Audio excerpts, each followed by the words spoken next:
ಯಾವುದರಲ್ಲಿಯೂ ನಾನು ಸ್ವತಂತ್ರ ಕರ್ತ ಅಲ್ಲ. ನನಗೆ ಮಾಡುವ ಯೋಗ್ಯತೆಯೂ ಇಲ್ಲ, ಮಾಡಿಸುವ ಯೋಗ್ಯತೆಯೂ ನನಗಿಲ್ಲ. ಮಾಂ ಆಶ್ರಿತ್ಯ ಯತಂತಿ ಯೇ, ಯಾರು ಜೀವನದ ಉದ್ದಕ್ಕೂ ನನ್ನನ್ನು ನಂಬಿ ಭಗವಂತನಿಂದಲೇ ಎಲ್ಲ ಕರ್ಮಗಳು ನಡೀತಾ ಇದೆ,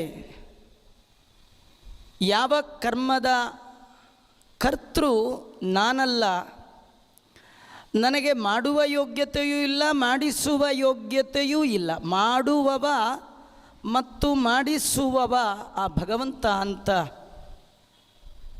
ಯಾರು ಬರೀ ತಿಳ್ಕೊಂಡ್ರೆ ಸಾಲದು, ಯತಂತಿ, ಎಲ್ಲ ದೇವರು ಮಾಡಿಸ್ತಾನೆ ನಂದೇನಿಲ್ಲ ಅಂತ ಸುಮ್ಮನೆ ಕೂತ್ರೆ ಆಗೋಲ್ಲ. ಇದು ಸೋಮಾರಿ ಪ್ರೋಗ್ರಾಮ್. ಸೋಮಾರಿಗಳಿಗೆ ದೇವರು ಎಂದೂ ಅನುಗ್ರಹ ಮಾಡೋಲ್ಲ. ಹಿಂದೆ ಭಗವಂತ ಹೇಳಿದ, ಮಾಡಬೇಕು, ಮಾಡಿಲ್ಲ ಅಂತ ಅನ್ಬೇಕು. ಕರ್ಮದಲ್ಲಿ ಅಕರ್ಮವನ್ನು, ಅಕರ್ಮದಲ್ಲಿ ಕರ್ಮವನ್ನು ನೋಡುವವನೇ ಜ್ಞಾನಿ.